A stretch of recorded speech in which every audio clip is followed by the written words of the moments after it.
أعوذ بالله من الشيطان الرجيم. بسم الله الرحمن الرحيم. السلام عليكم ورحمة الله وبركاته. Mo kí gbogbo wa ní kíkí Islam. Ìkí Ọlọ́run, àánú Ọlọ́run kó máa bá ẹnìkankan wa gbé. Gẹ́gẹ́ bí àṣà ní gbogbo ọjọ́ Jímọ̀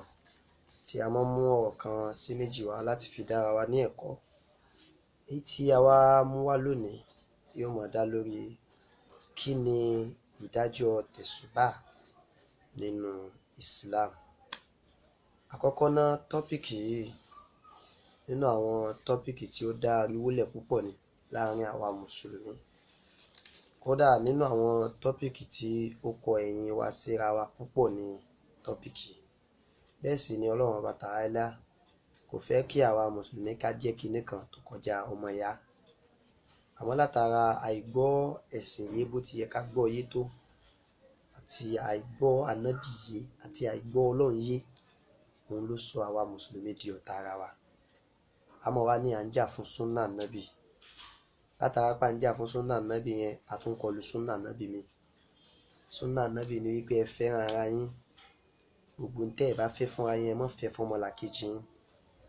Àmọ́ látara pé Allah ń jà fún súnà kan, gbogbo súnà tó yẹ ká ṣọ́ lára ọmọ ìyá wa á ṣọ́ mọ́. Ó wá di pé tọmọ ìyá wa bá hùwà kan tó yẹ ká fi pẹ̀lẹ́pẹ̀lẹ́ ká fi mọ̀ ṣàlàyé ẹ̀, ká ṣépè fún, ká pè é ní kèfèrí, òun ni solution lọ́dọ̀ wa, which is not right. Léyìí tí ò tiẹ̀ dá rárá, tí ó sì bá súnà Nabi Muhammadu mu. Ọ̀rọ̀ nípa tẹ̀sùbá, ọ̀rọ̀ méjì làwọn àfáà sọ nípa ẹ̀. Àwọn kan ní ó dáa, àwọn kan sì ní ó dáa. Àkọ́kọ́ náà, kí ni à ń pè ní tẹ̀sùbá? Tẹ̀sùbá ni ohun tí a fi ń ṣe òǹkàǹkàn, ohun tí a fi ń ṣe òǹkàǹkàn. A fi ń kà ní 1, 2, 3, 4, 5, 6. Lóòótọ́ kò sí tẹ̀sùbá láyé ànábì sallallahu alaihi wasallam, kò sí tẹ̀sùbá láyé àwọn sàábé. Àmọ́ ohun tó jọ tẹ̀sùbá wà láyé wọn, òun náà ni òkúta àti seed tí wọ́n fi ń ṣe òǹkàǹkàn. Wọ́n sì máa fi ń ṣe òǹkà àlìkáàr orúkọ Ọlọ́run.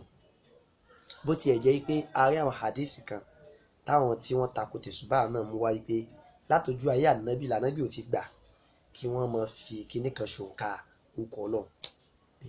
Ọwọ́ nìkan ni kí wọ́n máa fi ṣòǹkà rẹ̀, pé wọ́n lè fi kinní kankan ṣòǹkà rẹ̀ mọ́. Àwọn kan sì gbà pé a lè fi òkúta ṣòǹkà àmọ́ a lè lo tẹ̀sùbá. Àwọn kan dẹ̀ gbà pé nítorí ti lè mú ata ti lè lo òkúta, táwọn sàábé náà ti lè lo òkúta, kò sí tó burú bí tẹ̀sùbá, wọ́n pákéjì ẹ̀ ni. Ọ̀rọ̀ wa bẹ̀rẹ̀ pẹ̀lú wípé ṣá lè lò àbá lè lò. Àwọn tí wọ́n ní a lè lo tẹ̀sùbá, ẹ̀rí wọn ni wípé wọ́n là Nabi Muhammad sallallahu alaihi wasallam dakala ala imra'atin. Wọ́n là Nabi wọlé tọ̀ obìnrin kan, wa bayna yadayha hasan aw nawan, pé iwájú obìnrin yìí wá kó òkúta síwájú, àbí ká ní ó kó síìdì síwájú. Pé Ànábì wa sọ fún yín pé ala ukhbiruki bima huwa aisaru alayka min hada. Arábìnrin, ǹjẹ́ o lè fún mi láyè kí n sọ kinní kan fún ọ tí ó rọ̀ ọ́ lọ́rùn ju eléyìí tó ń ṣe yìí lọ, wa afdal, tó dẹ̀ lọ́lá ju eléyìí tó ń ṣe yìí lọ, tó ń mú òkúta lẹ́yìn kankan yìí. Obìnrin yẹn wá ní Ànábì ẹ sọ fún mi. Ànábì wa sọ fún wípé ṣáà sọ wípé subhanallah, mímọ́ fún Ọlọ́run,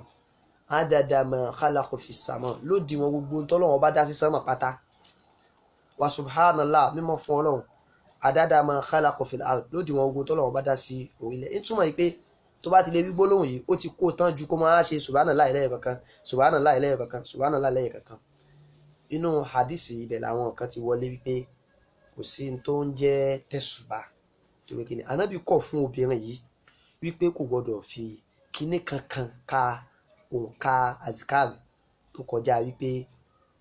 ó wí gbólóhùn yìí. Tí ó bá lè wí gbólóhùn yìí, kó fi ọwọ́ kà. Torí Ànábì sọ wípé ẹ̀yin obìnrin tẹ́ ẹ bá ṣe azikari, ọwọ́ ni kẹ́ ẹ máa fi kà á, ọwọ́ ni kẹ́ ẹ máa fi kà á. Ànábì ká wá padà sínú hadith tí mo kà tán yìí. Ànábì ní ṣé kí n tọ́ka rẹ sí in tó lọ́lá jùlọ, afudol. Tó bá ní kinní kan lọ́lá jùlọ, kò túmọ̀ yìí pé nǹkan míì lẹ́yìn rẹ̀ kò exist. Ó kàn túmọ̀ yìí pé òun ni the best, but kò túmọ̀ yìí pé nǹkan míì ò exist lẹ́yìn ẹ̀. But nígbà míì ń bẹ tó jẹ́ pé bó ṣe jẹ́ the best yẹn tó, condition míì wà tó jẹ́ pé ó máa jẹ́ kí ìmí náà tún jẹ́ the best. For example kó lè bá yé wa anabi Muhammad sallallahu alayhi wa sallam pátá anabi ń kọ́ wa lẹ́kọ̀ọ́ nípa iléyá àbí a fẹ́ lọ kírun Eid bí anabi ń kọ́ wa lẹ́kọ̀ọ́ nípa a fẹ́ lọ kírun Eid anabi wa ní èyí tó fi lọ́lá jùlọ tọ́lọ́run bá fi ń fẹ́ràn jùlọ tó fi ń pé jùlọ òun ni pé tí a fẹ́ lọ kírun Eid kéèyàn rìn lọ bẹ̀ ni kéèyàn má gbé nǹkan ogun lọ kéèyàn rìn lọ ló lọ́lá jùlọ ó wá fẹ́ lọ kí Eid nísìn ó wá ń gbé for example ó ń gbé ní Surulere Nàìjíríà pẹ̀lú ìyànda Ọlọ́run ó wá fẹ́ lọ kí Eid ní Kòròdú ó wá lánàá bí sọ pé èyí tó lọ́lá jùlọ òun ni ká fi sẹ̀rìn lọ ó wá rìn láti Surulere dé Kòròdú kó tó débẹ̀ wọ́n ti kírun tán tó bá sì ṣubú lójú ọ̀nà tó bá pa ààrẹ ìwọ ló pa ààrẹ ànábì ò mọ̀ ọ́ rí kódà ànábì ò sọ pé ọ̀dẹ̀ ni ọ́ ni ò gbọ́rọ̀ mi yé ni because níbẹ̀ yẹn kó o gbé nǹkan ogun lọ ó ti lọ́lá ju kó o rìn lọ torí pé kí ni Eid jìnnà sí ọ bẹ́ẹ̀ náà wá ní tá a bá ti fẹ́ ṣe subhanallah àbí a fẹ́ ṣe la ilaha illallah tó bá ti lè pọ̀ á nídìí ká bọ́ sí káfí nǹkan ká òun ni ó lọ́lá òun sì ni ó rọ̀ wá lọ́rùn nígbà yẹn àwọn kan wá ní ara kò tiẹ̀ lọ bẹ́ẹ̀ ni pé a gbọ́dọ̀ tú bẹ́ẹ̀ àwa ní tàbá lè tú bẹ́ẹ̀ ìyá ńlá wa Sofia radiyallahu ta'ala anha ó ní òun máa ń ṣe la ilaha illallah subhanallah tóun sì máa ń fi òkúta kà ànábì sì máa ń rí òun ànábì sọ kankan bóyá obìnrin tá ànábì rí yìí alamura atin obìnrin kan ni wọ́n pè bóyá àgbàlagbà ni bóyá obìnrin tó ní hájà tó ní bùkátà kan àbí fìwá wò pé kó o tó parí yìí tó ń ṣe yìí yóò pẹ́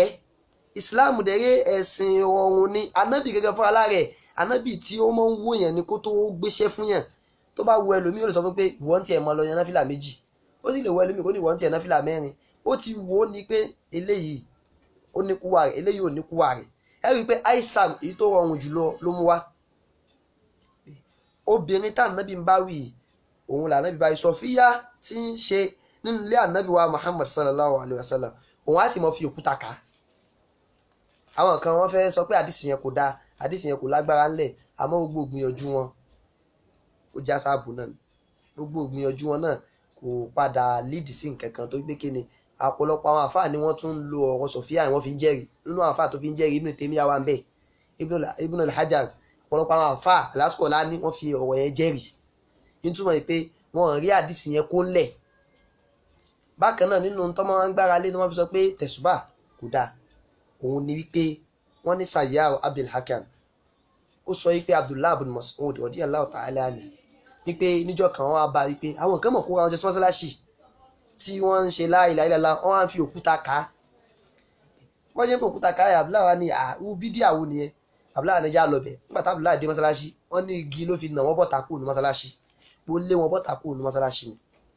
hadisi ẹ mọ̀ bá pàdé nínú tíra wọ́n sì máa ka hadisi yẹn fún yín láti fi jẹ́ kó yé yín pé tẹ̀sùbọ̀ ò dáa àmọ́ hadisi fún aláyẹ̀ kò lẹ́sẹ̀ ńlẹ̀ tó yẹ kí ni hadisi mọ̀tò mọ̀nkọ́tẹ̀ hadisi yẹn ti gé ní tó fi gé ni wípé Sayyar Abdul Hakam kò gbọ́ ọ̀rọ̀ kankan lẹ́nu Abdullah ibn Mas'ud àmọ́ bí tó ti rí Abdullah ibn Mas'ud àmọ́ bí tó ti rí wọ́n dẹ̀ máa ń fi hadisi wọn máa fi ń jẹ́rìí àwọn kan tó wá gba hadisi wá lọ́nà míì wípé amúrò ọmọ Yahya pé òun náà sọ pé òun gbọ́ bẹ́ẹ̀ lẹ́nu Abdullah ibn Mas'ud wọ́n padà wá ní tìyẹn correct Albani nígbà tó ń wá fẹ́ tú àdìsí ó wá ní ẹ̀yin náà rí nísìn tó bá jẹ́ pé tẹ̀sùbà bá dáa ni bóò ni Abdullah ibn Mas'ud sàbí ànábì wa Muhammad sallallahu alayhi wa sallam bóò ló máa ṣe máa lé àwọn èèyàn kúrò ní mọ́sálásí a máa lé wọn kúrò mọ́sálásí pé kọ́túká kúrò mọ́sálásí pé kí ló dé tó ń fi nǹkan ka àzìkáàrù wọn a jẹ́ pé kò dáa nìyẹn tó bá dáa ló yẹ ká Abdullah ibn Mas'ud mọ́ àwọn sàbí ànábì wa Muhammad sallallahu alayhi wa sallam ẹni àpọ́nlé ni wọ́n àmọ́ kì í ṣe gbogbo nǹkan pátá ló hàn sí wọn ṣèbí inú àwọn sàbí ànábì wa Muhammad sallallahu alayhi wa sallam ni wọ́n dájọ́ fún ọkùnrin kan nígbà tí ó ṣèṣe lójú ogun tí egbò yẹn ó wá ń dùn ọkùnrin yìí wá dáràn jánàmbà ọkùnrin yìí wá ní ẹ dákun mọ̀ dáràn jánàmbà kí ni wàá ṣe báyìí bí àwọn sàbí ànábì wa sọ pé kò sí tí wàá ṣe wàá lọ wẹ̀ náà ni ó ní bọ̀t omi ò gbọ́dọ̀ ká egbò yìí wọ́n ní wàá lọ wẹ̀ ní o nígbà tó gbọ́ ọ̀rọ̀ ó bá lọ wẹ̀ bó ti wẹ̀ tó mi kàn rẹ̀ báyìí ló bá kú lẹ́sẹ̀kẹsẹ̀ ni òyìn bá kà nábì ní ẹ̀yin sábẹ́ mi ẹ̀yin lẹ pa pẹ̀lú àìmọ̀ kan ẹ bá béèrè lọ́wọ́ mi nígbà míì bẹ́tẹ̀ pé kíní kan lè pamọ́ fún sàbẹ́ tó jẹ́ pé tó bá jẹ́ pé ànábì wà lẹ́gbẹ̀ẹ́ rẹ̀ ni ànábì ó sọ pé no báyìí kọ́ for example ní sẹ́ Abdullah ibn Mas'ud radiyallahu ta'ala anhu wọ́n á bi léèrè nípa pé tí ọkùnrin mẹ́ta bá fẹ́ kírun báwo ló máa ṣe kírun. Abdullah bin Mas'ud tá à ń sọ yìí náà ni ó ní tá fẹ́ kírun imam máa wà láàrin àwọn méjì yẹn máa wà lẹ́gbẹ̀ẹ́ rẹ̀. Bẹ́ẹ̀ dẹ̀ ni ànábì sọ pé tá fẹ́ kírun imam máa wà wájú tó bá jẹ́ pé mẹ́ta ni wọ́n àwọn méjì yẹn máa wà ní ẹ̀yìn. Pé sàbí kan lọ́jà sọ pé Abdullah bin Mas'ud kò rí bẹ́ẹ̀ pé báyìí kọ́ ìmọ̀ èèyàn kan lè mọ ilé kó sì mọ̀ ilé tó bá jẹ́ pé ó ṣẹlẹ̀ bẹ́ẹ̀ lóòótọ́ pé Abdullah bin Mas'ud ó para fáwọn tí wọ́n fi nǹkan kàǹkan ní mọ́sálásí kò tí ì tó lẹ́rìí tó pé kí ni sàábé ni ṣèbọ́kùnrin kan ń tọ̀ ní mọ́sálásí ó dẹ̀ tọ̀ gbogbo àwọn sàábé ànábì wọ́n fẹ́ lé ni wọ́n fẹ́ fi igi lé ni tó ráwọn rò pé ìyẹn ni the right thing ànábì ló ní ara ẹ mọ́ fi igi lé ẹ jẹ́ kó tọ̀ tán tó bá tọ̀ tán ẹ wá fi omi wẹ́ẹ̀tì bẹ̀ ẹ ṣẹ̀ wá sọ fún yín pé níjọ́ mi mọ́tọ̀ síbẹ̀ mọ́ táànábì ò bá síbẹ̀ wọn ò lé ni tó bá dẹ̀ lé yóò ti di súnà tó wá máa tẹ̀lé pé tábà ti ríyàn tó fẹ́ tọ̀ sí mọ́sálásí o ẹ lágímọ́ lórí ni ó ti di súnà wa nìyẹn. Sàábé ni wọ́n Ọlọ́run sì bless wọn pẹ̀lú ìmọ̀ àmọ́ ẹni mọ̀ yóò mọ̀ yìí ni tó bá jẹ́ pé lóòótọ́ ló bá ṣẹlẹ̀ bẹ́ẹ̀ pé Abdullah bin Mas'ud ó lé wọn torí àhádìsì kan wá nípa ètò ẹ̀pẹ́ dọ̀ ìfù ni ìyẹn ò lẹ́sẹ̀ lẹ̀ tí Sayyara Abil Hakam yìí òun ò lẹ́sẹ̀ lẹ̀ torí kí ni àmọ́ ìbáṣepọ̀ tó wà láàrin Sayyara àti Abdullah bin Mas'ud ìkan wá wà tẹ́ pé Albani gbà wá ó ní ẹ lẹ́sẹ̀ ńlẹ̀ tí yẹn bá wá lẹ́sẹ̀ ńlẹ̀ Abdullah bin Mas'ud kò ń ṣe súnmọ́ pé tábà níbi àwọn intatiṣọ́ ni kò lè ṣe mistake kankan no sàábé alápọ̀nlé ni àmọ́ ó lè mọ̀ yìí kó dẹ̀ mọ̀ yìí. Naam Albani wá sọ níbẹ̀ yìí pé bákan náà ká mọ̀ ṣe àzìkáwò kọjá 100 pé òun ló máa ń fa tá máa fi nídìí tẹ̀sùbà òun máa fa tá máa fi nídìí kan tá máa fi kà á nítorí tó bá ti pọ̀ a máa nídìí kan tá máa fi kà á ó ní bó ṣe pọ̀ yẹn náà bídíà ni àdádálẹ̀ nítorí kí ni èyí tó pọ̀ jù nínú àzìkáwò tí ànábì Muhammad tó lọ́ọ̀ṣì fún wa òun ni 100 bó ṣe sọ nìyẹn tẹ́ bá ti wá lè mú nǹkan tó bá ti kọjá 100 tó bá jẹ́ 313 400 kìíní kan ó ní bídíà àdádálẹ̀ ni àwa ní àdádálẹ̀ kọ́ tó yẹ kí ni ó wà ní Sahih Bukhari àti Sahih Muslim Sahih Bukhari àti Sahih Muslim pé anabi Muhammad sallallahu alaihi wasallam anabi ní man qala la ilaha illallah ẹni tó bá sọ pé la ilaha illallah wahdahu la sharika lah ọba kan ṣoṣo ni tí ò lórogún anabi wá dárúkọ àwọn kìíní yẹn tó bá sọ bẹ́ẹ̀ pé ọlọ́run ó ṣírò fún níṣírò yìí pé ó bọ́ okùn ẹrú kò lọ́rùn èèyàn 100 ọlọ́run wá pa ẹ̀ṣẹ̀ 100 rẹ fún anábì wa ń dárúkọ nǹkan tọ́lọ́run ó ṣe fún pé tí èèyàn bá rí gbólóhùn yìí ní 100 times pé ọlọ́run ó forí ẹ̀ṣẹ̀ 100 jẹ́ nìyẹn anábì wa ní ẹnìkan wà ní ṣe kinní kan tí ó tún lọ́lá ju intanet yìí ṣe lọ àyàfi ẹni títí ẹ bá tún pọ̀ kọjá 100 àyàfi ẹni títí ẹ bá pọ̀ kọjá 100 kí mú wá bí ó ṣe wá mẹ́rẹ̀ gan pé illa rajulun amila akthara min dhalika àyàfi ọkùnrin kan tó bá tún ṣe kọjá 100 ní túmọ̀ yìí pé èyí tí àfa wa Albani sọ yìí pé 100 ló pọ̀ jù yẹn no Ànábì sọ pé àyàfi ẹni tó bá tún ṣe kọjá 100 ní túmọ̀ yìí pé tí n bá lójú kòkòrò ẹ̀san mo lè ṣe 1000 tí n bá lójú kòkòrò ẹ̀san mo lè ṣe 2000 kò sí ẹ̀rí kan tó sọ pé tó bá lè ṣe kọjá 100 o iná tó bá ní kinní kan lọ́lá kò tí ì túmọ̀ yìí pé wọ́n sọ pé nǹkan mi ò lè wá lẹ́yìn ẹ̀ ká mọ̀ sí Ànábì gbọ́yé eléyìí jẹ́ kó yé wa pé èèyàn lè ṣe kọjá 100 tó bá dáa lè fẹ́ nídìí kọjá 100 wà nídìí nǹkan tó wà fi ṣòǹkà tó bá ti fẹ́ nídìí kọjá pé kíní yẹn fẹ́ pọ̀ kọjá 100 ó ti fẹ́ jọ 1000 2000 wà nídìí nǹkan tí wà fi ṣe òǹkà kò wá túmọ̀ pé o ti gbá súnà Ànábì sẹ́gbẹ̀ẹ́ o gbá sẹ́gbẹ̀ẹ́ o gbá sẹ́gbẹ̀ẹ́ pé o ti ọlá pé ibi tó bọ́ sí yẹn o ti nídìí nǹkan tí wà fi kà á. Abu Darda ìkàlẹ̀ àwọn sàbẹ̀ Ànábì wa Muhammad ni a gbọ́ pé òun náà ní orúkọ Ọlọ́run tó máa ń kà tó dẹ̀ ní òǹkà lé lórí òǹkà permanent a tún wá gbọ́ pé Abu Darda ní ohun tóun fi ń ṣóǹkà olókùúta tó fi ń ṣóǹkà àwọn kan ní àdìsí yẹn náà dọ̀ ìfún ni àmọ́ bí wọ́n ti fẹ́ dọ̀ àáfà rẹ̀ tó bọ́ ṣe fẹ́ jẹ́ kádìsí yẹn lẹ tó tòun ti bẹ́ẹ̀ náà rè ààyè mọ́ rí nínú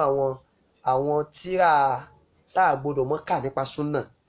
ààyè mọ́ rí àdìsí náà ń bẹ̀ pé àdìsí Abu Darda náà ní òkúta tóun náà fi ń ṣóǹkà sábẹ́ Ànábì dẹ̀ ni káwá bọ́ síbi tí àfàwà Ibn Taymiyyah radiyallahu ta'ala anhu tó sọ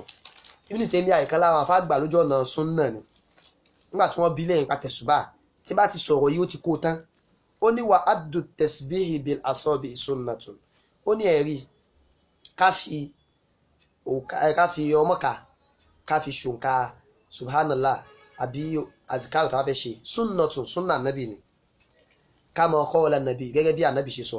qala Ànábì lin nisa Ànábì sọ fáwọn obìnrin báyìí pé sabbihna ẹ máa ṣàfọ̀mọ́ fọ́lọ́run wa adadna bil asabi ẹ máa wá ṣùnkà rẹ̀ pẹ̀lú ọwọ́ ni ẹ máa fi ṣùnkà rẹ̀ subhanallah subhanallah subhanallah ọwọ́ ni ẹ fi ṣùnkà rẹ̀ fa inna mas'ulatun mustantaqat tó yẹ kí ni Ọlọ́run ó bi yín léèrè nípa ẹ̀ ibẹ̀ làwọn kan ti ṣe fi ṣe pé ìtọ́lọ́run fẹ́ bí wá kálámù kárẹ̀ káwá ní iṣẹ́ kan bìláàdàdín ibẹ̀ làwọn kan ti takò pé kò sí ọ̀nà jẹ́ bìláàdàdín èyí tó ń jẹ́ bẹ́ẹ̀ wà ìyẹn lè ṣàfọmọ́ fọ́lọ́run pé kò ló ń kà nígbà tó jẹ́ pé ọlá Ọlọ́run gangan fún ara rẹ̀ náà ló ń kà